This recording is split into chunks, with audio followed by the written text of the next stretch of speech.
முல்லைத்தீவு மாவட்டத்தின் கரைத்துறைப்பற்று பிரதேசத்தில் இராணுவத்தின் தேவைக்காக காணி சுவீகரிப்பு செய்வதற்கான அளவீட்டு பணிகள் ஆரம்பிக்கப்பட உள்ளதாக அறிவிக்கப்பட்டுள்ளது. இந்த அளவீட்டு பணிகள் எதிர்வரும் மே மாதம் 2ஆம் தேதி நடைபெற உள்ளதாக தெரிவிக்கப்பட்டுள்ளது. கரைத்துறைப்பற்று பிரதேசத்தில் ஆலம்பில் தெற்கு கிராமத்தில் 2.0234 ஹெக்டேர் அளவு கொண்ட இலங்கை இராணுவத்தின் 24வது சிங்க ரெஜிமெண்ட் காணி அமைந்துள்ளது. குறித்த காணியில் 24வது சிங்க ரெஜிமெண்ட் படைத்தலைமையகம் அமைப்பதற்காக சுவீகரிப்பதற்கான அளவீடு செய்வதற்காக எதிர்வரும் 2ஆம் தேதி நில அளவை திணைக்களத்தினர் வருகை தந்து அளவீடு செய்ய உள்ளதாக அறிவிக்கப்பட்டுள்ளது.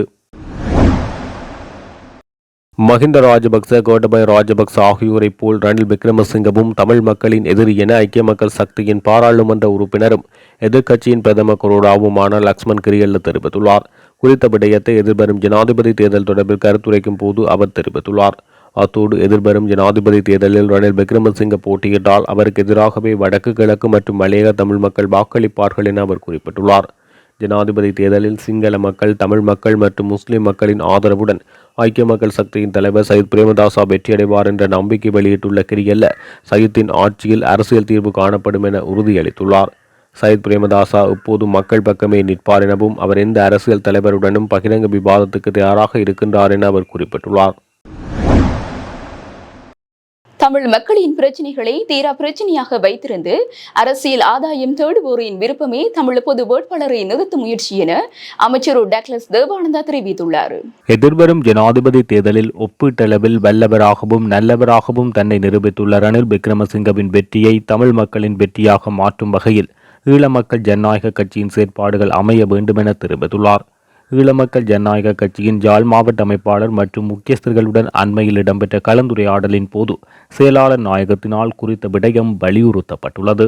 இதன்போது ஜனாதிபதி தேர்தலில் ரணில் விக்ரமசிங்கவை வெற்றியடைய செய்ய வேண்டிய அவசியம் தொடர்பாக வலியுறுத்திய அமைச்சர் தமிழ் பொது வேட்பாளரை தேர்தலில் நிறுத்துவதற்கான முயற்சிகள் தொடர்பான விமர்சனத்தை முன்வைத்துள்ளார். தமிழ் மக்கள் எதிர்கொள்ளும் பிரச்சினைகளையும் அவலங்களையும் அரசியல் கோஷங்களாக பயன்படுத்தி குறுகிய அரசியல் ஆதாயம் தேடும் தரப்புகள் தமது நலன்களுக்காக தமிழ் மக்களை இன்னும் ஒரு முறை பலிக்கடாவாக்க முனைகிறார்கள். இவ்வாறான முட்டாள்தனமான முயற்சிகள் கடந்த காலங்களில் ஆயுத போராட்ட குழுக்களினாலும் மிதவாத தமிழ் தலைமைகளினாலும் பலமுறை முன்னெடுக்கப்பட்டன. ஆனால் அவற்றினால் எமது மக்களுக்கு எந்தவித நன்மைகளும் கிடைக்கவில்லை. மாறாக மீள முடியாத பின்னடைவுகளை ஏற்படுத்தியது.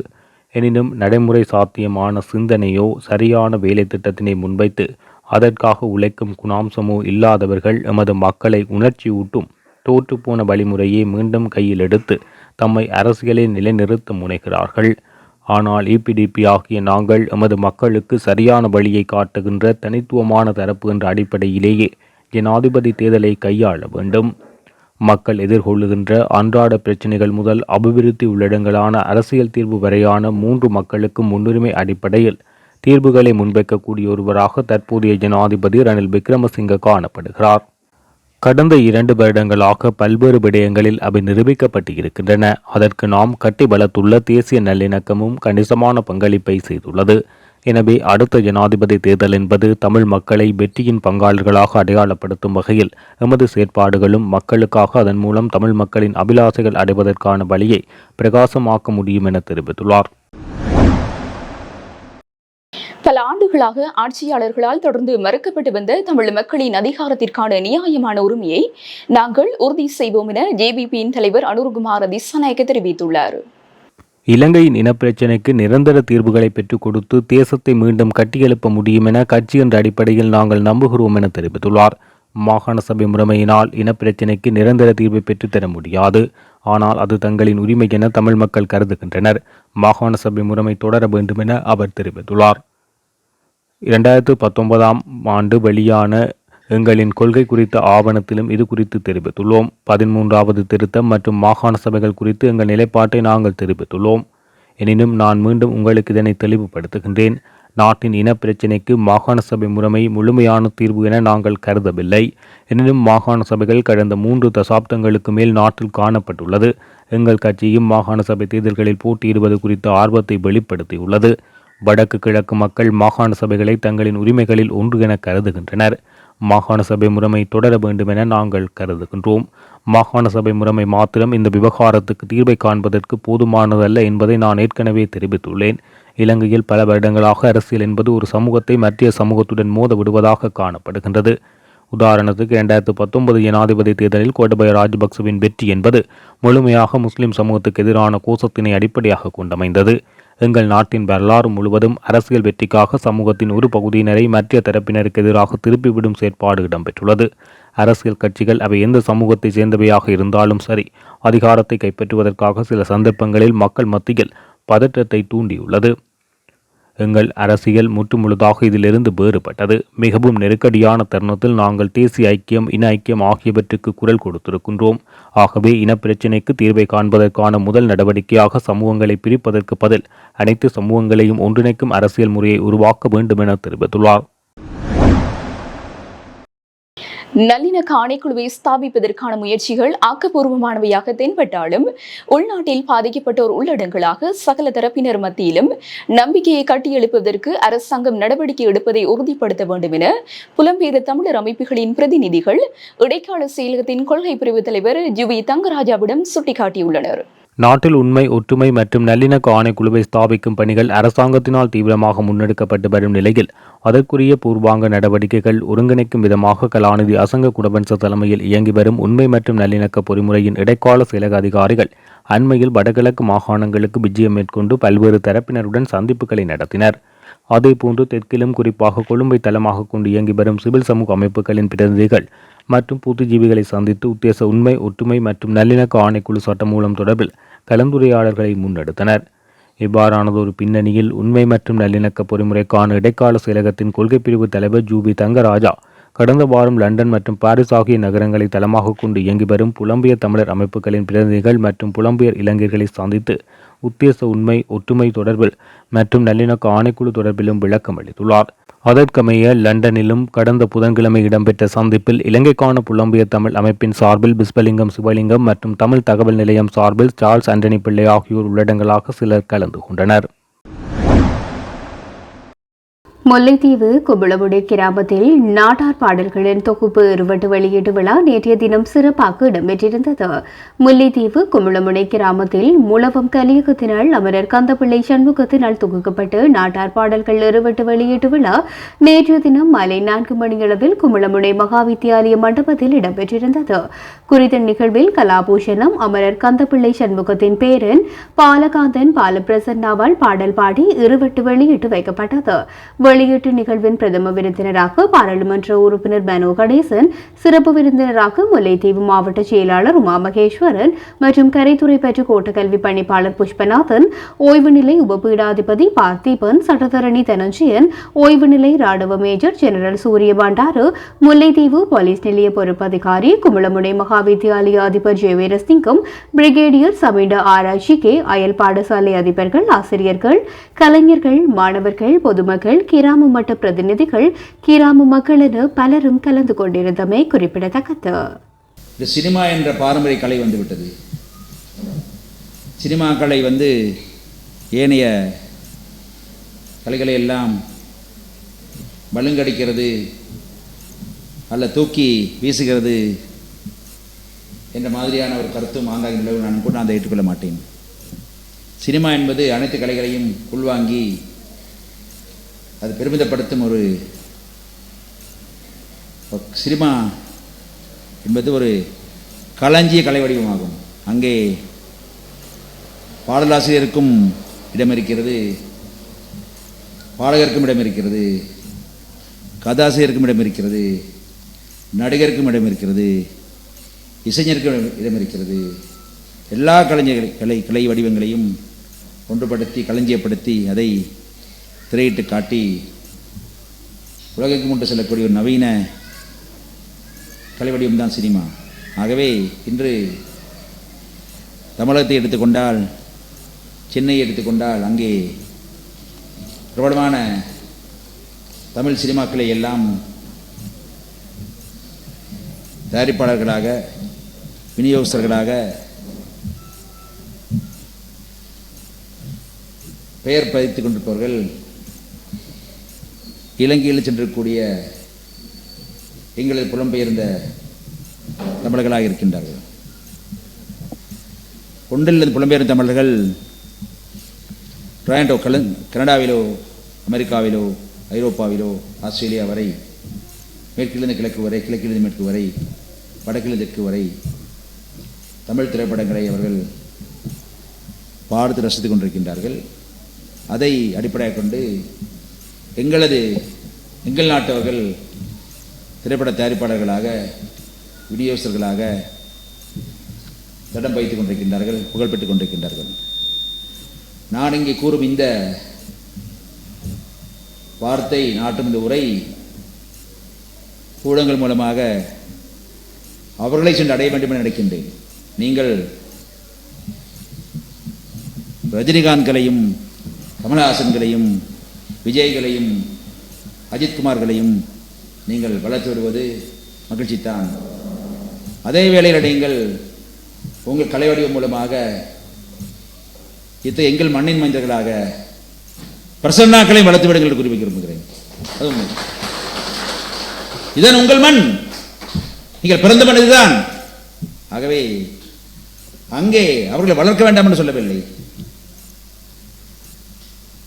அவர்கள் வளர்ந்தவர்கள், இன்னும் வளர்த்து விடுங்கள். இங்கே நமது நாட்டிலே, நமது ஈழத்திற நாட்டிலே பாடகர்கள் இருக்கின்றார்கள், கவிஞர்கள் இருக்கின்றார்கள். ஆகிய நாட்டார் பாடல்கள் இருக்கின்றன, நாட்டுப்புற பாடல்கள் இருக்கின்றன, கிராமிய பாடல்கள் இருக்கின்றன, நவீன பாடல்கள் இருக்கின்றன, நடிகர்கள் இருக்கின்றார்கள். ஏன் குறுந்திரம் படங்களை தயாரித்துக் கொண்டிருக்கக்கூடிய இளம் இயக்குநர்கள் இருக்கின்றார்கள், ஒளிப்பதிவாளர்கள் இருக்கின்றார்கள். ஆகவே இவர்களையெல்லாம்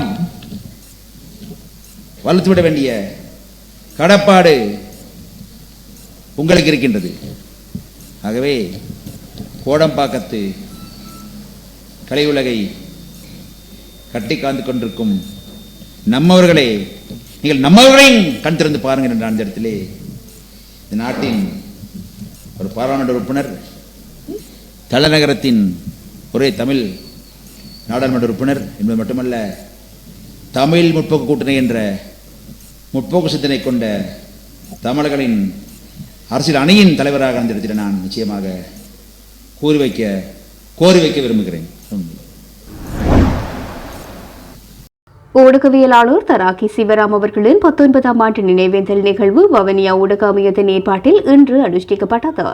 அமையத்தின் செயலாளரும் ஊடகவியலாளருமான பரமேஸ்வரன் கார்த்திபன் தலைமையில் இடம்பெற்ற இந்நிகழ்வில் அன்னாரது திருவுருவப் படத்துக்கு ஒளி தீபம் ஏற்றி மலர் தூவி அஞ்சலி செலுத்தப்பட்டது. அவர் தொடர்பான நினைவு பேருரையினை ஊடகவியலாளர் நடராசா ஜனகதீபன் நிகழ்த்தியிருந்தார். குறித்த நிகழ்வில் மாவட்டத்தைச் சேர்ந்த ஊடகவியலாளர்கள் பலரும் கலந்து கொண்டு அஞ்சலி செலுத்தினர். மேதின அழைப்பு தேசிய அரசியல் தொடர்பாகவும் யாழ் மாவட்ட கல்வித்துறையில் ஏற்பட்டுள்ள ஊழல்கள், முறையற்ற செயற்பாடுகள், வடமாகாண ஆளுநரின் குறைபாடுகள் தொடர்பாகவும் தேசிய மக்கள் சக்தியின் யாழ் மாவட்ட அமைப்பாளர் ராமலிங்கம் சந்திரசேகரன் ஊடகவியலாளர்கள் சந்திப்பினை மேற்கொண்டார். அதிபதி தேர்தலில் நாங்கள் நினைக்கின்றோம், அதாவது 2022ஆம் ஆண்டுக்கு முன்பிருந்த இலங்கை மக்கள் இன்றைக்கு இருக்கின்றார்கள். இன்றைக்கு ஒரு மாற்றமான புதிய மக்கள் இருக்கின்றார்கள். ஏனென்றால் 2022ஆம் ஆண்டு என்பது நாட்டில் அதுவரைக்கும் 69 லட்சம் வாக்குகளை பெற்று 3/2 பெரும்பான்மையான பாராளுமன்ற அதிகாரத்தை பெற்ற சகல வல்லமைகளையும் படைத்த நான் தான் ராஜா நான் தான் மந்திரி என்கின்ற கூறுகின்ற நிலையில் இருந்த ராஜபக்சாக்களை அடித்து விரட்டப்பட்ட ஆண்டு. அதன் பிறகு நாட்டில் ஒரு புதிய திருப்பம் ஏற்பட்டது. அது கோல்பேஸ் போராட்டம் ஏற்பட்டது. கோல்பேஸ் போராட்டத்தின் மூலமாக நாட்டில் லஞ்ச ஊழல் மோசடியை இல்லாது ஒழிக்கப்பட வேண்டும் என்கின்ற கருத்து சமூகமயமாக இருக்கின்றது. அப்போ அந்த சமூகமயமாக்கப்பட்ட கருத்தின் காரணமாக இன்றைக்கு நாட்டில் ஒரு மாற்றம், சிஸ்டம் சேஞ்ச் வேண்டும் என்று மக்களுடைய குரல் ஓங்கி இருந்தது. அப்போ அந்த வகையில் இன்றைக்கு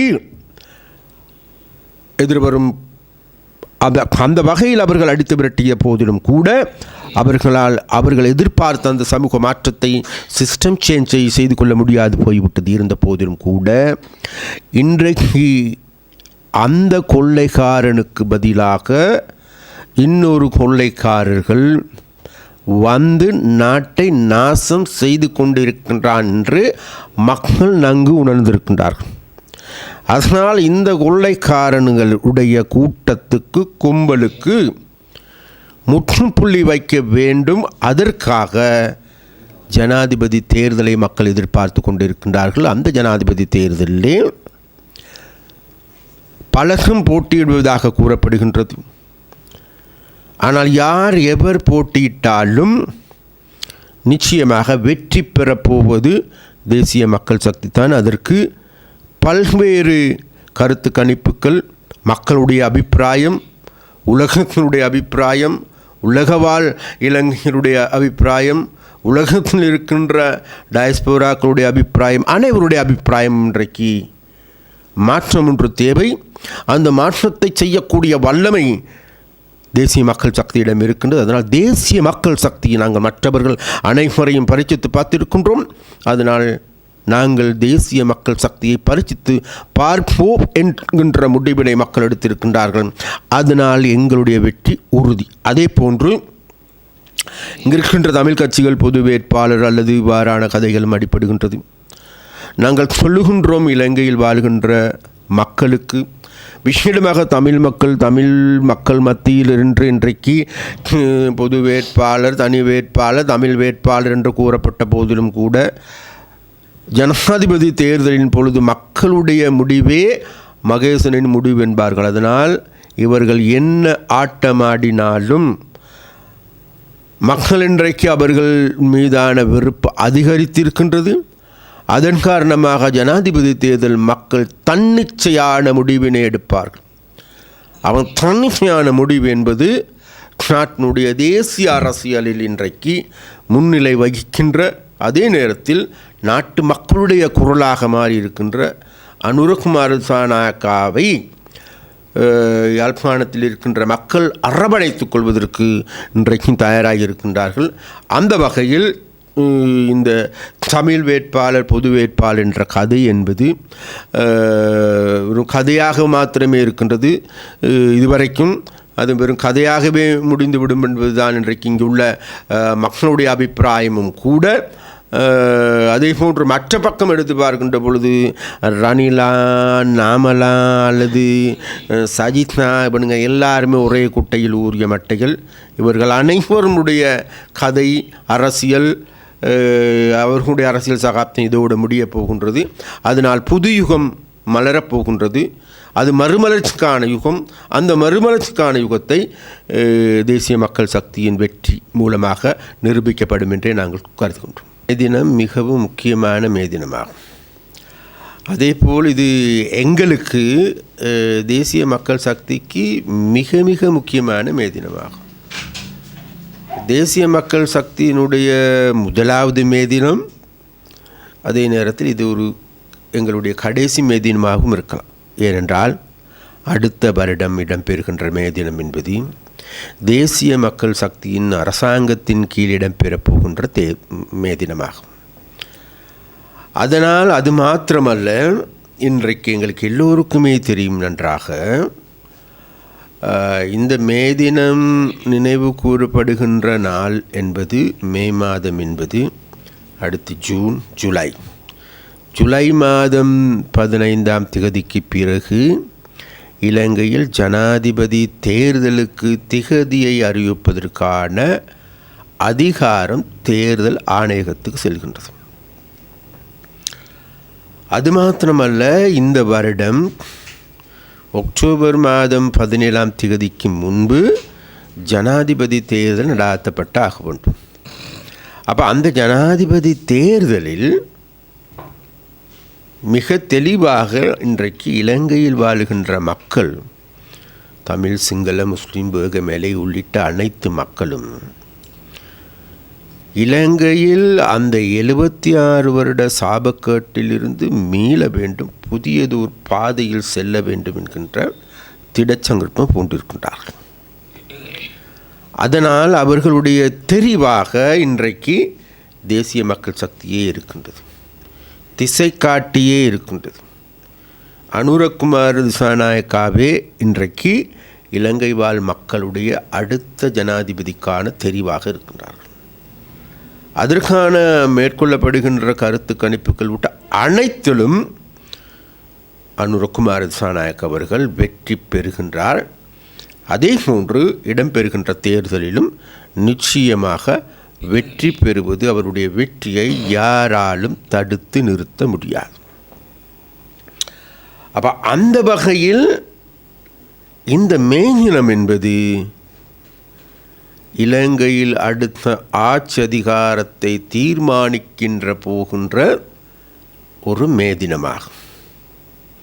அதனால்தான் எங்களுக்கு கொழும்பில் இடம் போதாது. இன்றைக்கு கொழும்பில் எங்களுக்கான ஒரு மண்டபமோ அல்லது விளையாட்டரங்கோ கிடையாது. கோல்பேஸும் கூட போதாத ஒரு நிலைமையில் இருக்கின்றது. அது கோல்பேஸ் கொடுக்கவும் இல்லை. அதனால் தான் நாங்கள் 4 இடங்களில் மாத்தறையில் லட்சக்கணக்கான மக்கள் அணிதிரள் இருக்கின்றார்கள். அனுராதபுரத்திலும் லட்சக்கணக்கான மக்கள் அணிதிரள் இருக்கின்றார்கள். கொழும்பிலும் லட்சக்கணக்கான மக்கள் அணிதிரள் இருக்கின்றார்கள். அதே போன்று வடகிழி யாழ்ப்பாணத்திலும் யாழ்ப்பாணம் காணாத அளவுக்கு மேதின கூட்டத்தில் மக்கள் கலந்து கொள்ள இருக்கின்றார்கள். ஆயிரக்கணக்கான மக்கள் கலந்து கொள்ள இருக்கின்றார்கள். அந்த வகையில் எங்களுக்கு இது மிக மிக முக்கியமான மேதினமாகும். அதனால் இலங்கையில் வாழுகின்ற மக்களுக்கும் அதே போன்று வடக்கில் வாழுகின்ற தமிழ் மக்களுக்கும் யாழ்ப்பாணத்தில் வாழ்கின்ற தமிழ் மக்களுக்கும் தேசிய மக்கள் சக்தி என்ற வகையில் நாங்கள் அன்பாக அழைப்பு விடுக்கின்றோம். எங்களுடைய மேதினம் மே 1 காலை 10 மணிக்கு தந்தை செல்வா கலையரங்கில் இடம்பெற இருக்கின்றது. அதில் அனைவரும் கலந்து கொள்ளுங்கள், வாருங்கள். ஏனென்றால் இது மிக மிக முக்கியமான மேதினமாகும். அதற்காக நாங்கள் அன்பாக அழைப்பு விடுக்கின்றோம். எமது வாக்குகளில் மக்கள் பிரதிநிதிகளானவர்கள் இன்று வாகரை பிரதேசத்தினை அளிக்கும் வகையிலான செயற்பாடுகளை முன்னெடுத்து வருவதாக வாகரை பிரதேச பொது அமைப்புகளின் பிரதிநிதிகள் குற்றம் சாட்டுகின்றனர். கிழக்கு மாகாண ஆளுநர் செந்தில் தொண்டமானுக்கும் வாகரை பிரதேச பொது அமைப்புகளின் பிரதிநிதிகளுக்கும் இடையிலான சந்திப்பு இன்றைய தினம் காலை மட்டக்களப்பில் உள்ள ஆளுநரின் அலுவலகத்தில் இடம்பெற்றது. மட்டக்களப்பு மாவட்ட தமிழ் தேசிய கூட்டமைப்பு பாராளுமன்ற உறுப்பினர் ராசாணக்கியனின் ஏற்பாட்டின் கீழ் இந்த சந்திப்பு நடைபெற்றது. வாகரை பகுதியில் இல்மனைட் அகழ்வு மற்றும் ராழ்பண்ணை திட்டங்களுக்கு அனுமதி வழங்க வேண்டாம் என்று கோரி வாகரை பிரதேச மக்கள் தொடர்ச்சியான போராட்டங்களை முன்னெடுத்து வருகின்றனர். இந்த திட்டங்களூடாக வாகரை பிரதேசத்தில் சுற்றுச்சூழல் பாதிப்புகள் ஏற்படும் என்பதுடன் அப்பகுதி மக்களின் வாழ்வாதாரமும் பாதிக்கப்படும் என்ற காரணத்தினால் இந்த திட்டங்களுக்கு எதிராக தொடர்ச்சியான போராட்டங்கள் முன்னெடுக்கப்பட்டு வருகின்றன. இந்த நிலையில் குறித்த போராட்டங்களில் ஈடுபடும் வாகரை பிரதேச பொது அமைப்புகளின் பிரதிநிதிகளை சந்தித்து ஆளுநர் கலந்துரையாடினார். கௌரவ செந்தில் தொண்டமான் ஆளுநர் அவர்களை வாகர பிரதேசத்தினுடைய மக்களுடைய பிரச்சனைகள் தொடர்பாக ஆராய்வதற்கு ஒரு சந்திப்பொன்றை நாங்கள் கேட்டிருந்தோம். அதுக்கு அமைவாக இன்று காலையிலே வாகரத்தில் இருக்கிற அமைப்புகளை அழைப்பு தந்து இந்த அமைப்புகளுடன் ஒரு கலந்துரையாடலை அவர் ஒழுங்கு செய்திருந்தார். உண்மையிலே கடந்த வாரம் வாகரிலே ஒரு பெரும் ஆர்ப்பாட்டம் நடைபெற்றது. அந்த ஆர்ப்பாட்டத்திலே நாங்களும் தமிழரசு கட்சி சார்பாக நாங்கள் மக்களுடைய பக்கத்திலே இருந்து ஆர்ப்பாட்டத்தை நாங்கள் கலந்து கொண்டிருந்த நாங்கள் அந்த நேரத்திலே அந்த ஆர்ப்பாட்டத்திலே இருந்து கலந்து போவதாக இருந்தால் மக்கள் அந்த நேரத்திலே மட்டக்களப்பு மாவட்ட அரசாங்க அதிபர் அந்த களத்துக்கு வர வேண்டும் என்று சொல்லியிருந்தார். நான் அந்த நேரத்திலே மாவட்ட அரசாங்க அதிபருக்கு தொலைபேசி அழைப்பு எடுத்த பொழுது வெள்ளிக்கிழமை காலையிலே 10 மணி அளவிலே நான் வந்து இந்த விடயத்தை பற்றி நாங்கள் பேசலாம் என்று சொல்லியிருந்தார். அதனைத் தொடர்ந்து சனிக்கிழமை காலையிலே என்றது மாற்றப்பட்டது. வெள்ளிக்கிழமை காலையிலே தொலைபேசி அழைப்பு எடுத்து சொன்னார். பிள்ளையான் அவர்களும் அவர் சொன்னது பிள்ளையான் சாரும் வியாலேந்திரன் சாரும் இப்படித்தான் கவர்னர் மாவட்ட அரசாங்க அதிபர் சொன்னது. நான் சொன்னேன் கொலகாரன் என்ற குற்றச்சாட்டு வைக்கிறதெல்லாம் நீங்கள் சார் என்று தயவு செய்து கூப்பிடாதீங்க என்றும் அவருக்கு சொல்லியிருந்தேன். நான் அந்த நேரத்திலே பிள்ளையான் சாரும் வியாலேந்திரன் சாரும் தாங்களும் வர வேணும்னு நிற்கிறாங்க. பார்லிமெண்ட் இருக்கிறதால சனிக்கிழமை காலையில் பிள்ளையான் சாருக்கும் வியாலேந்திரன் சாரும் வர இயலாது, அதனால இந்த மீட்டிங்கை கேன்சல் பண்ணுறோம் என்று சொன்னார். அப்போ நான் சொன்னான் பிள்ளையான் சாரும் வியாலேந்திரன் சாரும் என்று சொல்ல தேவையில்லை. மற்றது பாராளுமன்ற ஒரு நானும் எம்பி தான். சனிக்கிழமையில் பாராளுமன்றம் இந்த வாரம் இல்லை. மக்களுடைய பிரச்சனையை காய்க்கிறா அந்த கூட்டத்தை நடத்திருக்கலாம். அந்த நேரத்திலே மாவட்ட அரசாங்க அதிபர் அந்த கூட்டத்துக்கு அவங்க இல்லாமல் தன்னை போக வேண்டாம் என்று சொல்லியிருக்கிறதாக சொல்லப்பட்டது. அந்த காரணத்தினால் அந்த கூட்டம் இல்லாமல் செய்யப்பட்டது. உண்மையிலே அந்த கூட்டத்தினூடாகத்தான் நாங்கள் பல விடயங்களை உண்மை விஷயங்களை நாங்கள் அறிய வேண்டும் என்று நாங்கள் எதிர்பார்த்திருந்தோம். ஆனால் அந்த கூட்டம் நடைபெறவில்லை. இன்று பிரதானமாக நாங்கள் முன்வைத்த 2 பிரச்சனைகள் வாகரையிலே இந்த இலுமினைட் பிரச்சனையும், அதே நேரத்தில் இந்த வாகரையிலே இந்த இறால் வளர்ப்பு சம்பந்தமான பிரச்சனையும். வாகரையிலே இலுமினைட் சம்பந்தப்பட்ட பிரச்சனையிலே தற்பொழுது நீதிமன்றம் ஊடாக வழக்கு தாக்கல் செய்திருக்கிறதால தான் அதுக்கு நீதிமன்றத்தை அவமதிக்கிற செயல்பாடாக மாறிவிடுமன்றதுக்காக தான் அந்த விடயத்துக்கு எதுவும் சொல்ல முடியாதுன்றதை அவர் அந்த இடத்தை சொல்லியிருந்தார். நீங்கள் தயவு செய்து வந்த மக்களுடைய கருத்திலையும் இதை பற்றி கேளுங்கள் என்றால் எல்லாரும் அந்த இடத்துல இருந்தவர்கள். அப்போ நாங்கள் அதுக்கு காரணம் என்னென்றால் நாங்கள் 2020ஆம் ஆண்டு 2021ஆம் ஆண்டு 2022ஆம் ஆண்டு 2023 இந்த 4 வருடங்களாக நாங்கள் தொண்ட கிளிய நான் மாவட்ட அபிவிருத்தி குழு கூட்டம் பிரதேச அபிவிருத்தி குழு கூட்டத்தில் கத்துனது தயவு செய்து இதை நிறுத்துங்க, கொடுத்த அனுமதியை ரத்து செய்யுங்கள் என்று தான் நாங்கள் தொண்ட கிளிய கத்துனது. இவ்வளோ காலம் 3 வருஷம் இதை இழுத்து வச்சு போட்டு இப்போ அனுமதி அந்த வழக்கு போட்டிருக்குன்னு சொல்லி சொன்னால் உண்மையிலே மாவட்டத்தில் மக்களால் தெரிவு செய்யப்பட்ட மாவட்ட அபிவிருத்தி குழு தலைவர், பிரதேச அபிவிருத்தி குழு தலைவர் இதை வைத்துக்கொண்டு தூங்குனதால தான் இன்று இந்த பிரச்சனை வந்திருக்கு. இதை கொடுத்த அனுமதியை ரத்து செய்திருந்தால் அவங்க நீதிமன்றத்தை நாடி இருக்க முடியாது. இன்று அவங்க நீதிமன்றத்தை நாடி இருக்கிறார்கள் என்று சொன்னால் நாங்கள் இனி நீதிமன்றம் ஊடாகத்தான் பார்க்கணும் தான். நீதிமன்றத்தை என்ன வழக்கு போட்டிருக்குன்னு கூட எங்களுக்கு தெரியாது. அதுக்காகத்தான் நேற்று ஜிஏயும் பிரதேச செயலாளரையும் நாங்கள் அந்த வாகரையிலே ஒரு கூட்டம் ஒன்று போட வேண்டும் என்று கேட்டது. அப்போ இதுதான் இன்றைய நிலை. இந்த இலுமினைட் பிரச்சனை சம்பந்தமாக வழக்கு இருக்கும் காரணத்தால் ஒரு தீர்மானம் எடுக்க முடியாது. என்றால் நீதிமன்றத்தை அவமதித்த குற்றதாக போய்விடும் என்று தான் சொல்லப்பட்டது. நான் நினைக்கிறேன் இங்கே இருந்த அனைவரும் அதை தான் கேட்டிருந்தார்கள். இது முதலாவது விஷயம். நாங்கள் அப்போ இந்த விஷயம் தொடர்பாக எங்கள் எதிர்ப்பை நாங்கள் தெரிவித்திருக்கிறோம். இலுமினைட் இந்த வாகரைக்கு தேவையில்லாத ஒரு விஷயம், இதை நிறுத்த வேண்டும் என்று நாங்கள் எங்களுடைய எதிர்ப்பை நாங்கள் தெரிவித்திருக்கிறோம். அதே போல் தான் இறால் வளர்ப்பு திட்டம் சம்பந்தமாகவும் அரசாங்கத்துடைய கொள்கை இதை நடைமுறைப்படுத்த வேண்டும் என்றதை ஆளுநர் சொல்லியிருந்தார். நாங்கள் மக்களுடைய சார்பில் இதை நாங்கள் ஏற்க முடியாது. இந்த வாகரையில் இதால் வரும் பாதிப்பு, சுற்றுச்சூழலுக்கான பாதிப்பு, மீனவருக்கான பாதிப்பு, விவசாயிகளுக்கான பாதிப்பு, கால்நடைக்கான பாதிப்பு, எங்களுடைய வளங்களுக்கான பாதிப்பை நாங்கள் சொல்லியிருந்தோம். ஆனால் அவர் அதை கௌரவ ஆளுநர் அவர்கள் அரசாங்கத்துடைய வேலை திட்டத்தை நாங்கள் அவ்வாறு நிறுத்த முடியாது என்று சொல்லியிருந்தார். நாங்கள் எங்களுடைய எதிர்ப்பை நாங்கள் பதிஞ்சிருந்தோம். ஆனால் இந்த விடயம் தொடர்பாக ஒரு என்வாயன்மெண்டல் இம்பேக்ட் அசஸ்மெண்ட் EIA என்று சொல்கிறது ஒரு விரிவுரையாளர் செய்ய வேண்டிய ஒரு வேலை, லெக்சரரால் ஒரு யூனிவர்சிட்டியோட செய்ய வேண்டும். அது ஒரு கிட்டத்தட்ட ஒரு 6 மாதம் அப்படி போகும் இந்த ஒரு என்வாயன்மெண்ட் இம்பேக்ட் அசஸ்மெண்ட் செய்கிறதுக்கு.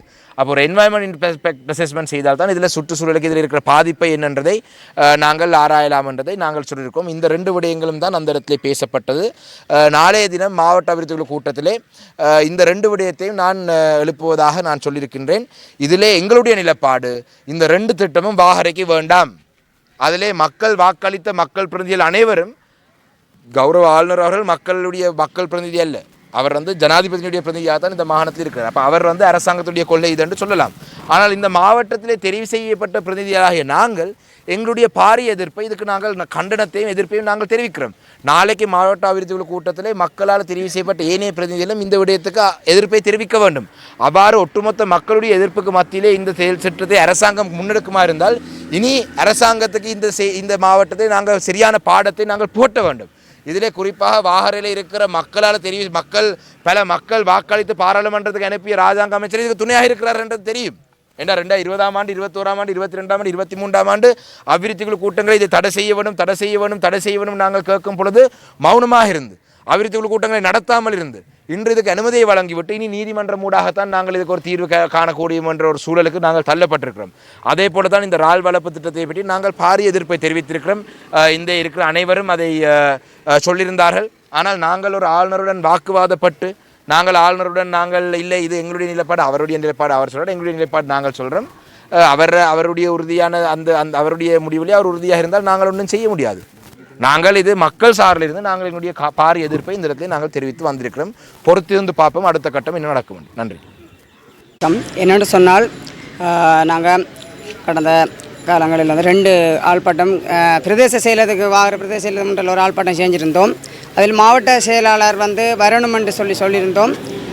அவர் சொன்னார் நான் உடனே வர முடியாது, பிறகு ஒரு நாள் எனக்கு தாங்கன்னு சொல்லி கடந்த வெள்ளிக்கிழமை சந்திக்கிறதாக எங்களை இருந்தார். வெள்ளிக்கிழமை சந்திக்கவில்லை மாவட்ட பிரதேச செயலகத்தில். சனிக்கிழமைன்னு சொன்னார்கள், சனிக்கிழமையும் சந்திக்கவில்லை. என்னென்னு சொன்னால் இன்றைக்கு நாங்கள் ஆளுநரை சந்திக்க வந்த நாங்கள் அவரை சந்திக்க வந்த நோக்கம் இந்த இறால் வளர்ப்பு திட்டத்தையும் கனியவள மண் அகழ்வையும் முழுமையாக எங்களுக்கு வாகரைக்கு வேண்டாம், இதை நித்தாட்டி தாங்கன்னு சொல்லி தான் நாங்கள் கேட்க வந்த நாங்கள். ஆனால் அவர் சொல்கிறார் என்னென்னு சொன்னால் இப்போ இறால் வளர்ப்பு திட்டம் எல்லாம் வந்து அரசாங்கம் கொண்டு வருது. இந்த அரசாங்கம் கொண்டு வரதை வந்து எவராலையும் தடுக்க இயலாண்டு. நாங்கள் கேட்குறது என்னென்னு சொன்னால், மக்களுக்கு பாதிப்பான அபிவிருத்தி திட்டத்தை வந்து அரசாங்கம் கொண்டு வந்தாலும் நாங்கள் எதிர்ப்போம் தான். மக்களாகிய நாங்கள் எதிர்ப்போம். இதை வந்து யாரும் எங்கிட்ட கேட்க வேண்டியதோ தடுக்க வேண்டியது இல்லை. ஆனால் நாங்கள் என்னென்றா சொல்கிறது வந்து, இந்த கனியவள மண் அகழ்வும் இந்த இறால் வளர்ப்பு திட்டமும் எங்கட வாகரைக்கு வேண்டாம். ஏனென்று சொன்னால், நாளைக்கு மாவட்ட அபிவிருத்தி குழு கூட்டம் நடைபெற இருக்கின்றது. இதில் வந்து எங்களோட மாவட்டத்தில் வந்து தெரிவாகின அமைச்சர்மார், பிரதி அமைச்சர்மார் இருக்கின்றார்கள். அவர்களும் எங்கள் வாகரையை பற்றி இந்த 2 திட்டமும் வேணாமென்று நாளைக்கு மாவட்ட அபிவிருத்தி குழு கூட்டத்தில் அவர்களும் சொல்ல வேணுமென்று கேட்டுக்கொள்கிறேன். நன்றி. இன்றைக்கி வந்து வாகரையில் இருக்கிற போராட்டக்காரர்கள் என்னை சந்திக்கணும்னு சொல்லி கௌரவ பாராளுமன்ற உறுப்பினர் சாணக்கியன் மூலியமாக டைம் கேட்டிருந்தாங்க. அதை கொடுத்துருந்தேன். இன்றைக்கி அவங்களோட சந்தித்து அவங்களோட கலந்துரையாடல் மேற்கொள்ளப்பட்டுச்சு. அவங்களோட குறைபாடுகள்லாம் கேட்டுக்கிட்டேன். பொதுவாக இப்போ வாகரையில் வந்து இலுமினேட் மைனிங் பண்ணுறதுக்கு வந்து கடந்த காலங்களில் வந்து வாகரை ஏரியாவில் மக்கள்கிட்ட வந்து அரசாங்க அதிகாரிகள் அப்படி தான் அவங்க தெரிவிக்கிறாங்க, இதில் வந்து பூங்கா செய்ய போகிறோம், சுனாமி ஜோனுக்குள்ளே அந்த குறிப்பிட்ட ஒரு மீட்டர்ஸ் இருக்குது, மக்கள் வசிக்கக்கூடாதுன்னு. அந்த மீட்டருக்குள்ளே நீங்கள் இருக்கிறீங்க, இந்த இடத்துல வந்து இது பண்ண போகிறோம், ஜோன் பார்க் பண்ண போகிறோம், அதனால் நீங்கள் வெளியேறுங்கன்னு சொல்லி தகவல் சொல்லி அவங்கள வெளியேற்றிட்டு அதுக்கு பிறகு வந்து அது வந்து இலுமினேட்டுக்கு கொடுக்கப்பட்டிருக்குன்னு சொல்லி மக்கள் குறைபாடு தெரிவிச்சிருக்காங்க. அப்படி அந்த காலப்பகுதியில் அரசாங்க உத்தியோகஸ்தர்கள் அதை செஞ்சுருந்தாங்கன்னா அது முழுமையான தவறு. எவ்வளோ இடங்கள் இருக்குது இலுமினேட் மைனிங் பண்ணுறதுக்கு, மக்கள் வாழ்கிற இடத்துல போய்ட்டு அவங்கள அகற்றிட்டு பண்ணுறதுங்கிறது வந்து அரசாங்கம் எப்போதும் அதை ஏற்றுக்காது. ஸோ அதுக்கு வந்து ஒரு ஆய்வு வந்து நாளைக்கு டிசிசியில் சொல்ல போகிற ஒரு ஆய்வு செய்ய சொல்லி, அப்படி மக்கள் வாழ்ந்திருந்த இடத்துல வந்து பொய்யான கருத்துக்கள் குறித்து மக்களை வெளியேற்றிட்டு அவங்க அப்படி செய்கிறதா இருந்தால் அது கண்டிப்பாக அரசாங்கம் இடம் அளிக்க போவதில்லை. இன்னொன்று வந்து கோர்ட்டில் வந்து வழக்கும் போகிறதா தெரிவிச்சிருக்காங்க. வழக்கில் என்ன இது இருக்குதுன்னு பார்த்துட்டு தீர்மானங்கள் எடுக்கப்படும். அது ஒன்று. ரெண்டாவது வந்து இறால் பண்ணை வளர்க்குறது சம்மந்தமாக வந்து அதுக்கும் வந்து அவங்க எதிர்ப்பை பதிவு செஞ்சுருந்தாங்க. அப்போ நான் அதுக்கு தெளிவாக தெரிவிச்சிருந்தேன் என்னென்னா, அரசாங்கத்தை பொறுத்த வரைக்கும் வந்து அரசாங்கத்தோட என்ன காரணம்னு சொல்லி கேட்டிருந்தேன். அப்போ அது சொன்னாங்க இறால் பண்ணையிலேருந்து வெளியில் வர கழிவு தண்ணினால் பாதிப்புகள் ஏற்படும் போகிறோம். நான் சொன்னேன் இது வந்து அரசாங்கத்தில் பொறுத்த வரைக்கும் வந்து இந்த பகுதியிலேருந்து தான் இறால் பண்ணைகள் வந்து வழங்குறதுக்கான ஃபிஷரிஸ் மினிஸ்ட்ரிக்கு அனுமதிகள் வழங்க முடியும். அப்படி இருக்கும்போது இதுக்கான நிறுவனங்களான நட்டா நாராட்டை வந்து ஒரு ஃபீல்ட் ரிப்போர்ட் பண்ணி அந்த ரிப்போர்ட்டில் வந்து இந்த இடத்துல வந்து இறால் பண்ணைகள் செய்யக்கூடிய சூழ்நிலை ஏற்பட்டால் மக்களுக்கு பாதிப்பு ஏற்படும்னு சொல்லி அவங்க அப்படி ரிப்போர்ட் கொடுக்குறாங்கன்னா கண்டிப்பாக வந்து அதை வந்து பரிசீலனை செஞ்சு அரசாங்கத்துக்கு ஃபிஷரிஸ் மினிஸ்ட்ரி மூலியமாக அதை வந்து நிறுத்துறதுக்கான நடவடிக்கை மேற்கொள்ளலாம். பட் அது இல்லாமல் அந்த மாதிரி எந்த பாதிப்பும் ஏற்படாது அப்படின்னு சொல்லி தெரிவித்தா அப்போ மக்கள் என்ன சொன்னாங்கன்னா என்வாயர்மெண்ட்லேயும் ஒரு அனுமதி எடுத்து கொடுங்க அப்படின்னு சொல்லி சொன்னாங்க. ஸோ என்வாயர்மெண்ட்டையும் பார்க்க சொல்லுவோம். அந்த மாதிரி எந்த விதமான பாதிப்பு ஏற்படாது இறால் வளர்க்குறனாலையோ இல்லை நண்டு வளர்க்குறனாலையோ மீன் வளர்க்குறனாலையோன்னு சொல்லியிருந்தால் கண்டிப்பாக அரசாங்கம் அந்த வேலை திட்டத்தை முன்னெடுக்கும். அதை வந்து பின்தங்க போகிறது கிடையாது. அதை தெளிவாக அவங்களுக்கு தெளிவுபடுத்தினேன். அதேமாதிரி தெளிவுபடுத்தியிருக்கேன் என்னென்னா, போராட்டங்கள் செய்கிறது எல்லாத்தோட உரிமை. அதை வந்து முறைப்படி போலீஸ் அனுமதி பெற்று முறைப்படி நீங்கள் போராட்டங்கள் செய்யுங்க. கண்டிப்பாக அந்த போராட்டத்துக்கு வந்து அதுக்குள்ள பலன் கண்டிப்பாக கிடைக்கும். ஆனால் அதே இது வந்து அந்த போராட்டங்கள் வந்து காரணங்கள் இல்லாமல் இந்த இடத்துல எந்த வளர்ச்சி வரக்கூடாது, இந்த இடத்துல எந்த திட்டங்களும் வரக்கூடாது, நாங்கள் வந்து இதை வரவிட மாட்டோம்னு சொல்லி போராட்டங்கள் செய்கிறதா இருந்தால் அது கண்டிப்பாக அரசாங்கம் வந்து அதையும் தாண்டி இந்த வேலை திட்டத்தை முன்னெடுக்குங்கிறத தெளிவாக அவங்களுக்கு தெரிவிச்சிருக்கேன். இப்போ ஃபிஷரிஸ் டிபார்ட்மெண்ட்டை சொல்லி நக்டாவும் நாராவும் வந்து ஒரு ஸ்டடி பண்ண சொல்லி என்வாயர்மெண்ட்டோட அவங்கள்ட்ட ஒரு ப்ரிலிமினரி ரிப்போர்ட் வாங்கிட்டு அடுத்த கட்ட நடவடிக்கை என்ன செய்யுங்கிறது நாங்கள் முன்னெடுக்க இருக்கிறோம். இந்த இறால் பண்ணை மாறுறதால அங்கே இருக்கிற மீனவர்களோட தொழில் பாதிக்கப்படுறது. இறால் பண்ணை தொடர்பாக அங்கத்திய மக்களுக்கு அது தொடர்பாக வேலை வாய்ப்புகள் வழங்கப்படுமா? இல்லை, பொதுவாக வந்து இறால் பண்ணை வந்து அங்கே செய்ய போகிறது வந்து எனக்கு தெரிஞ்சு வந்து அந்த பகுதியில் தான் கிட்டத்தட்ட 300 பேரை வந்து டிவிஷனல் செக்ரட்டரி கடந்த காலங்களில் லிஸ்ட் அவுட் பண்ணி வச்சுருக்கிறார்.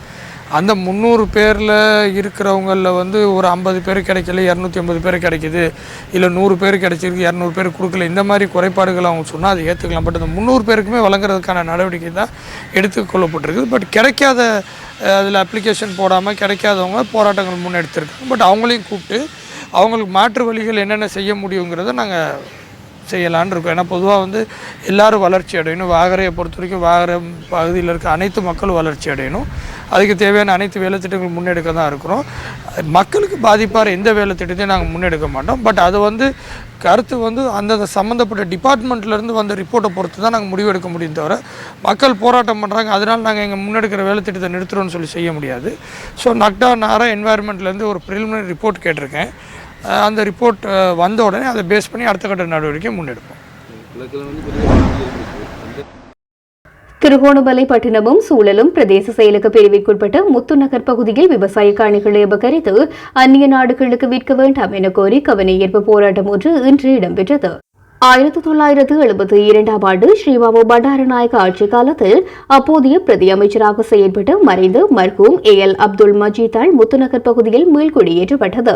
1984 இலங்கை துறைமுக அதிகார சபைக்கு ஐக்கிய தேசிய கட்சி ஆட்சியின் போது துறைமுக அமைச்சராக இருந்து லலித் அதுலத் முதலியால் வர்த்தமானி அறிவித்தல் விடுக்கப்பட்டது.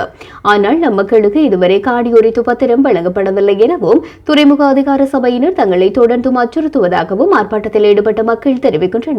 தற்போது இங்கு 3 விவசாய குளங்கள் காணப்படுகின்றது. சுமார் 788 விவசாய நிலங்களும் காணப்படுகின்றது. 200 குடும்பங்களை சேர்ந்த மக்கள் தங்களினுடைய அன்றாட ஜீவனோபாயமாக விவசாயத்தையே நம்பி வாழ்கின்றார்கள். துறைமுக அதிகார சபையினர் எங்கள் காடியை பெற்று இந்தியாவுக்கு தாரி பார்க்க பார்க்கின்றார்கள். இதனை அரசாங்கம் நிறுத்தி ஜனாதிபதி எங்களுக்கான காடிகளுக்கான உரித்து படிவங்களை வழங்க வேண்டும். விவசாய குளங்கள் புனரமைக்கப்பட வேண்டும் எனவும் கோரிக்கை விடுக்கின்றனர். பொது பாதுகாப்பு அமைச்சர் டிரா நலஸுக்கு எதிராக இலங்கை சட்டத்தரணிகள் சங்கத்தின் பொதுச்சபையில் தீர்மானம் ஒன்று நிறைவேற்றப்பட்டுள்ளது. குற்றவாளிகளை ஒழிப்பது பாவமில்லை என புதிதாக நியமிக்கப்பட்ட போலீஸ் ஆட்சியர்களிடம் அவர் கூறியதை கண்டித்தே இந்த தீர்மானம் நிறைவேற்றப்பட்டுள்ளது. இலங்கை சட்டத்தரணிகள் சங்கத்தின் தலைவர் கௌசல்ய நவரத்ன இதனை தெரிவித்துள்ளார். மேல் மற்றும் தென் மாகாணங்களில் குற்றச்செயல்களை ஒழிப்பதற்கான முதலாவது ஊந்துருளி பிரிவின் விசேட பயிற்சி பெற்ற அதிகாரிகளின் அணிவகுப்பில் அமைச்சர் கடந்த வியாழனன்று பங்கேற்றார். இதன்போது கொலைகள், போதைப்பொருள் விற்பனை மற்றும் போதைப்பொருள் கடத்தல் போன்றவற்றில் ஈடுபடுபவர்களை ஒழிப்பது பாவம் அல்ல என்று அமைச்சர் அதிகாரிகளிடம் கூறினார். இந்நிலையில் அமைச்சர் பதவி விலகாவிட்டால் பொது பாதுகாப்பு அமைச்சு பதவியில் இருந்து அவரை நீக்க ஜனாதிபதி நடவடிக்கை எடுக்க வேண்டும் என சட்டத்தரணிகள் சங்கம் தீர்மானித்துள்ளதாக நவரத்ன கூறினார். ஜனாதிபதியும் அமைச்சர் பதவியில் இருந்து அவரை நீக்கப்படாவிட்டால் உள்ளூர் மற்றும் சர்வதேச சட்ட நடவடிக்கையை மேற்கொள்ள உள்ளதாகவும் சட்டத்தரணிகள் சங்க தலைவர் தெரிவித்திருக்கின்றார். இலங்கை கடற்பரப்புக்குள் பிரவேசிப்பதற்கு அமெரிக்க ஆய்வு கப்பல் ஒன்று விடுத்த கோரிக்கை நிராகரிக்கப்பட்டுள்ளதாக தெரிவிக்கப்படுகின்றது. இலங்கை கடற்பரப்புக்குள் எந்தவொரு ஆய்வு கப்பலும் பிரவேசிக்க அனுமதிப்பதில்லை என அரசாங்கம் எடுத்த கொள்கை முடிவின் அடிப்படையில் இந்த முடிவு எடுக்கப்பட்டுள்ளது. அமெரிக்க பல்கலைக்கழக மாணவர்கள் குழுவுடன் சம்பந்தப்பட்ட கப்பல் எரிபொருள், தண்ணீர் மற்றும் உணவு, குடிநீர் வசதிகளை பெறுவதற்காக இலங்கை கடற்கரைக்குள் நுழைவதற்கு அனுமதி கோரியிருக்கின்றது. கப்பலை உள்ளே செல்ல அனுமதிப்பதில்லை என தீர்மானிக்கப்பட்டுள்ள போதிலும் சர்வதேச கடற்பரப்பில் உள்ள மற்றொரு கப்பல் மூலம் அவர்களுக்கு தேவையான வசதிகளை செய்து கொடுக்கவும் தீர்மானிக்கப்பட்டுள்ளது. மேலும் இந்த கப்பல் இந்தியாவின் சென்னை துறைமுகத்திற்குள் நுழைய அனுமதி கோரிய போதிலும் இந்திய அரசு அனுமதியை வழங்கவில்லை. சீன ஆய்வு கப்பல் ஒன்று நாட்டிற்குள் பிரவேசிப்பதற்கான கோரிக்கை முன்னதாக நிராகரிக்கப்பட்டதாக அரசாங்கம் தெரிவித்துள்ளது. முறையான நிதி முகாமைத்துவமின்மையினால் தனது தொழிலுக்கு ஏற்பட்ட சேதம் தொடர்பில் வர்த்தகர் ஒருவர் முன்னாள் ஜனாதிபதி கோட்டபய ராஜபக்ஷ உள்ளிட்டோருக்கு எதிராக இழப்பீட்டு கடிதம் அனுப்பியுள்ளார். தமக்கு ஏற்பட்ட நிதி சேதத்திற்காக வர்த்தகர் கோரிய இழப்பீட்டுத் தொகை 50 மில்லியன் ரூபாய். கலிங்க சில்வா என்ற வர்த்தகர் 2019 மற்றும் 2022 இடையில் தனது தொழிலுக்கு ஏற்பட்ட சேதத்திற்கு 50 மில்லியன் ரூபாய் நட்டஈடு வழங்குமாறு முன்னாள் ஜனாதிபதி கோட்டபய ராஜபக்ஷ உள்ளிட்டோருக்கு எதிராக இந்த இழப்பீட்டு கடிதத்தை அனுப்பியிருக்கின்றார். முன்னாள் பிரதமர் மஹிந்த ராஜபக்ஷ, முன்னாள் நிதியமைச்சர் ஃபசல் ராஜபக்ஷ, மத்திய வங்கியின் முன்னாள் ஆளுநர் அஜித் நவாட் கப்ரல் மற்றும் இலங்கை மத்திய வங்கியின் நிதிச்சபை உறுப்பினர்கள் ஏனைய பிரதிவாதிகள் ஆவார். முன்னைய அரசு முறையான நிதி நிர்வாகத்தை பராமரிக்க தவறியதால் தனது வணிகம் சேதமடைந்ததாக தொழிலதிபர் தனது கடிதத்தில் சுட்டிக்காட்டினார். மேலும் 14 நாட்களுக்குள் இழப்பீட்டுத் தொகை வழங்கப்படாவிட்டால் வழக்கு தொடரப்பட்டு இழப்பீட்டுத் தொகையை வசூலிக்க நடவடிக்கை எடுக்கப்படும் என தெரிவிக்கப்பட்டுள்ளது. சட்டத்தரணி பிரேமோத் போல்பிட்டியா அந்த கடிதத்தை அனுப்பியிருக்கின்றார். நாட்டின் பொருளாதார வீழ்ச்சிக்கு முன்னாள் ஜனாதிபதி கோட்டபய ராஜபக்ஷவும் மற்றவர்களும் காரணம் என உச்சநீதிமன்றம் தீர்ப்பளித்துள்ள நிலையில் அக்கால பகுதியில் தனது வர்த்தகம் சரிவடைந்தமையினால் ஏற்பட்ட நட்டஈட்டை மீளப்பெற தீர்மானித்ததாக சில்வா தனது கடிதத்தின் மூலம் தெரிவித்துள்ளார். ரூபாவின் பெறுமதி வீழ்ச்சி, இறக்குமதிக்கான தடை மற்றும் தினசரி மின்வெட்டு காரணமாக இறக்குமதி தொடர்பான வியாபாரத்தில் ஈடுபட்டு வந்து தனது வர்த்தக நடவடிக்கைகள் வீழ்ச்சியடைந்துள்ளதாக வர்த்தகர் சுட்டிக்காட்டினார். ஜனாதிபதி அலுவலகத்தில் பதவி வகிப்பதாக போலி ஆவணங்களை சமர்ப்பித்து முதலீட்டாளர்கள் வேலை தேடும் இளைஞர்கள் பல்வேறு நாடுகளுக்கு விசா பெற முயற்சிப்பவர்கள் என பலரை ஏமாற்றி பணம் பெறும் சம்பவங்கள் பதிவாகியுள்ளன. இவ்வாறான மோசடியாளர்கள் குறித்து பொதுமக்கள் அவதானமாக இருக்குமாறும் இவ்வாறான சந்தேக நபர்கள் குறித்து சந்தேகம் ஏற்பட்டால் ஜனாதிபதியின் சிரேஷ்ட உதவி செயலாளர் பிரசாந்த் செனரத்ன என்ற அதிகாரியை 0715308032 என்ற தொலைபேசி இலக்கத்தின் ஊடாக தொடர்பு கொண்டு தகவல் பெற்றுக் கொள்ளுமாறும் ஜனாதிபதி அலுவலகம் பொதுமக்களை கேட்டுக் கொண்டுள்ளது. இலங்கைக்கு சாபக்கேடாக மாறியுள்ள ஒற்றையாட்சி முறைமையை நீக்க வேண்டும் என பேராயர் மெல்கம் ரஞ்சித் ஆண்டகை கோரிக்கை விடுக்க வேண்டும். அத்துடன் முஸ்லிம் தலைவர்களும் இதனை செய்ய வேண்டும் என்று தமிழ் தேசிய மக்கள் முன்னணியின் பொதுச் செயலாளரும் நாடாளுமன்ற உறுப்பினருமான செல்வராசா கஜேந்திரன் தெரிவித்துள்ளார். அத்துடன் முதுகெலும்பிருந்தால் ஒற்றையாட்சி நீக்கப்பட்டு சமஷ்டி அரசமைப்பு கொண்டு வரப்பட வேண்டும் என்ற அறிவிப்பை சஜித் பிரேமதாஸ், அனுரகுமார திசநாயக்க ஆகியோர் வெளியிட வேண்டும் என்றும் அவர் சவால் விடுத்துள்ளார். இது தொடர்பில் ஊடகங்களிடம் அவர் மேலும் தெரிவிக்கையில், உயிர்த்த ஞாயிறு தின தாக்குதலின் சூத்திரதாரிகளை தெரியும் என முன்னாள் ஜனாதிபதி மைத்திரிபால சிறிசேன சொல்கின்றார். தாக்குதலுக்கு பின்னரும் அவர் ஜனாதிபதி பதவியில் இருந்தார். எனவே அரசு இயந்திரம் மற்றும் புலனாய்வு பிரிவை பயன்படுத்தி இதற்குரிய நடவடிக்கை அவர் ஏன் எடுக்கவில்லை? 75 ஆண்டுகளாக இந்த நாட்டை குட்டிச்சுவராக்கிக் கொண்டிருக்கும் இந்த ஒற்றையாட்சி முறைமையை மாற்றுமாறு பேராயர் கோரிக்கையை முன்வைக்க வேண்டும். கத்தோலிக்க சமூகம் மீது கரிசனை கொண்டு உயிர்த்த ஞாயிறு தின தாக்குதல்கள் பற்றி பேராயர் தொடர்ச்சியாக பேசி வருகின்றார். எதிர்காலத்தில் இவ்வாறான சம்பவங்கள் நடக்கக்கூடாது என்றால் இந்த கோரிக்கையை விடுக்குமாறு அவரிடம் மன்றாடி கேட்டுக் கொள்கின்றேன். அதேபோல் முஸ்லிம் தலைவர்களும் ஒற்றையாட்சி முறைமைக்கு எதிராக குரல் கொடுக்க வேண்டும். சஜித் பிரேமதாசவாக இருக்கலாம், அனுரகுமார திசநாயக்கவாக இருக்கலாம். இவர்கள் கூட உயிர்த்த ஞாயிறு தின தாக்குதல் தொடர்பில் விசாரணை நடாத மாட்டார்கள். ஏனென்றால் இவர்கள் கூட இலங்கையானது சிங்கள பௌத்த ஒற்றையாட்சி கொண்ட நாடாகவே இருக்க வேண்டும் என கருதுகின்றார்கள். அவர்களிடம் நேர்மை இருந்தால் ஒற்றையாட்சி முறைமையை அளித்து சமஷ்டி முறைமை கொண்டு வரப்பட வேண்டும் என அறிவிக்கட்டும். முதுகெலும் இருந்தால் அவர்கள் இதனை செய்யட்டும் என குறிப்பிட்டுள்ளார். ஸ்ரீலங்கா சுதந்திர கட்சியின் பதில் தலைவர் பதவியை ஏற்று ஸ்ரீலங்கா பொதுஜன பெரமுன கட்சியின் நாடாளுமன்ற உறுப்பினரான நீதி அமைச்சர் விஜயதாச ராஜபக்சவுக்கு எதிராக ஒழுக்காற்று நடவடிக்கை எடுக்க பெரமுன கட்சி தீர்மானித்துள்ளது. தமது கட்சியூடாக நாடாளுமன்றம் தெளிவாக்கிவிட்டு கட்சி உறுப்புரிமையில் இருந்து கூட விலகாமல் மற்றும் ஒரு கட்சியில் பதவியை ஏற்றமை குறித்து அவருக்கு எதிராக இந்த நடவடிக்கை எடுக்கப்பட உள்ளது என்று மொட்டு கட்சி வட்டாரங்கள் தெரிவித்தன. இந்த விவகாரம் கட்சியின் ஒழுக்காற்று விசாரணை குழுவிடம் முன்வைக்கப்பட்டுள்ளது எனவும் விஜயதாச ராஜபக்ச அழைக்கப்பட்டு இது தொடர்பில் விளக்கம் கோரப்பட உள்ளது என்றும் தெரிய வருகின்றது. சுதந்திர கட்சியின் பதில் தலைவராக விஜயதாச ராஜபக்ச தெரிவு செய்யப்பட்டிருந்தாலும் நீதிமன்றம் இடைக்கால தடை உத்தரவு பிறப்பித்துள்ளது. இலங்கைக்கும் இந்தியாவுக்கும் இடையில் மின்சார கட்டங்களை இணைப்பதற்காக இந்தியாவிடமிருந்து புரிந்துணர்வு ஒப்பந்தத்தின் வரைவு இலங்கை மின்சார சபைக்கு கிடைத்துள்ளதாக தகவல்கள் வெளியாகியுள்ளன. புரிந்துணர்வு ஒப்பந்தம் இறுதி செய்யப்பட்டவுடன் கையொப்பமிடுவதற்கு எதிர்பார்த்த நிலையில் இலங்கை மின்சார சபை தற்போது இந்த புரிந்துணர்வு ஒப்பந்தத்தை ஆராய்ந்து வருவதாக தெரிய வருகின்றது. இந்தியா இலங்கை மின்சார இணைப்பு திட்டத்தை 2030ஆம் ஆண்டுக்குள் செயற்படுத்துவதற்கு மின்சக்தி மற்றும் எரிசக்தி அமைச்சர் காஞ்சன விஜயசேகர உறுதியளித்துள்ளார். இந்த திட்டத்தின் தொழில்நுட்ப மதிப்பீட்டுக்காக இலங்கை மின்சார சபையின் குழு ஒன்று இந்தியாவுக்கு விஜயம் செய்துள்ளது. இதன்போது 2 நாடுகளுக்கும் இடையில் மின்சார கட்டத்தை இணைக்க நேருக்கடியிலான கேபிள்களை பயன்படுத்துவதற்கான விருப்பத்திற்கு 2 நாடுகளும் ஒப்புக்கொண்டுள்ளன. ஸ்ரீலங்கா சுதந்திர கட்சிக்கு 3 பிரிவினர் உரிமை கோருவதனால் அதன் உண்மையான பிரதிநிதிகள் யார் என்ற கேள்வி மக்களுக்கு ஏற்பட்டுள்ளதாக மல்வத்து பீடத்தின் மகாநாயக்கர் ஸ்ரீ சித்தார்த்த சுமங்கல தேரர் தெரிவித்துள்ளார். அமைச்சர் விஜயதாச ராஜபக்ஷ உள்ளிட்ட குழுவினர் நேற்று முன்தினம் மல்வத்து மகாநாயக்க தேரரை சந்தித்த போது கட்சியின் உண்மையான உரிமையாளர்கள் யார் என்ற கேள்விக்கு நீதிமன்றத்தால் மட்டுமே தீர்வு காணப்பட வேண்டும் என்றும் அவர் மேலும் வலியுறுத்தினார். கட்சிக்கென அரசியலமைப்பு இருப்பதனால் எதிர்காலத்தில் நீதிமன்றம் நியாயமான தீர்ப்பை வழங்கும் என்று அவர் மேலும் குறிப்பிட்டார். அங்கு உரையாற்றிய அமைச்சர் விஜயதாச ராஜபக்சோ தனியான அரசியல் கட்சியுடன் இணைந்து பயணிக்க நினைக்கும் ஒரு குழுவினர் நீதிமன்றம் சென்று தடை உத்தரவு பெற்றுள்ளதாக குறிப்பிட்டார். ஸ்ரீலங்கா சுதந்திர கட்சியின் செயற்குழு உறுப்பினர்கள் 116 பேர் ஏகமனதாக தம்மை செயற்பாட்டு தலைவராக தெரிவு செய்ததை வலியுறுத்திய அமைச்சர் நீதிமன்றத்தின் கோரிக்கைக்கு இணங்க தடை உத்தரவு பிறப்பிக்கப்பட்டுள்ளதாகவும் இது தொடர்பில் எதிர்காலத்தில் நீதிமன்றத்தில் தெரிவிக்க உள்ளதாகவும் தெரிவித்தார். மறைமுக நிகழ்ச்சி நிரல் மற்றும் உள்நோக்கம் கொண்ட குழுவினரால் பல்வேறு திட்டங்கள் தயாரிக்கப்பட்டு வருவதாக அவர் வலியுறுத்தினார். இந்நிகழ்வில் துஷ்யந்த மித்ர பாலு, சரதக நாயக்கு, சஜின் டிவாஸ் குணவர்த்தன, பேராசிரியர் ரோஹன் லக்ஷ்மண் பிரியதாச உள்ளிட்டோர் கலந்து கொண்டிருந்தனர்.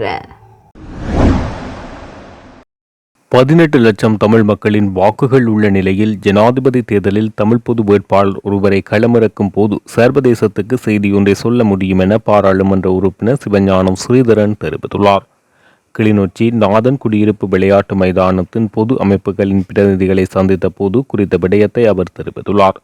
காலத்துக்கு காலம் ஜனாதிபதி தேர்தலின் போது பல வேட்பாளர்களுக்கு ஆதரவு வழங்கிய போதும் சிலர் வெற்றி பெற்றார்கள். எமக்கு ஒன்றும் கிடைக்கவில்லை. தமிழ் மக்களின் அரசியல் கொள்கைக்கு ஜனாதிபதி தேர்தலில் தமிழ் பொது வேட்பாளர் தேவை என்பது எனது தனிப்பட்ட கருத்து என அவர் தெரிவித்துள்ளார். இப்பொழுது இருக்கிற சிவில் சமூகங்கள் மற்றும் நிபுணர்கள் தமிழ் ஆர்வலர்களிடம் ஒரு பொது வேட்பாளரை நியமித்தல் தொடர்பான ஜனாதிபதி தேர்தலில் ஒரு பொது வேட்பாளரை நிறுத்துவது தொடர்பான எண்ணங்கள் கருத்துக்கள் பரவலாக முன்னெடுக்கப்படுகின்றன. குறிப்பாக அவ்வாறு ஒரு பொது வேட்பாளர் நிறுத்தப்பட்டால் அந்த பொது வேட்பாளர் எடுக்கப்படுற வாக்குகள் சில வேளைகளில் ஆக குறைந்ததாக இருக்குமானால் அது ஒரு தோல்வியாக வராதா என்ற எண்ணங்களும் தமிழ் மக்களிடம் உண்டு. அதனை விட எல்லா தமிழர்களும் வாக்களிப்பார்களா, ஒருவர் ஜனாதிபதியாக வர முடியுமா தமிழர், இவ்வாறான பல்வேறுபட்ட கருத்துக்கள் உண்டு. இலங்கையினுடைய சட்டப்படி ஒரு தமிழர் ஜனாதிபதியாக வரக்கூடிய வாய்ப்புகள் 100க்கு 99% அல்ல 99% வரைக்கும் கூட அது இல்லை என்பது எங்களுக்கு தெரியும்.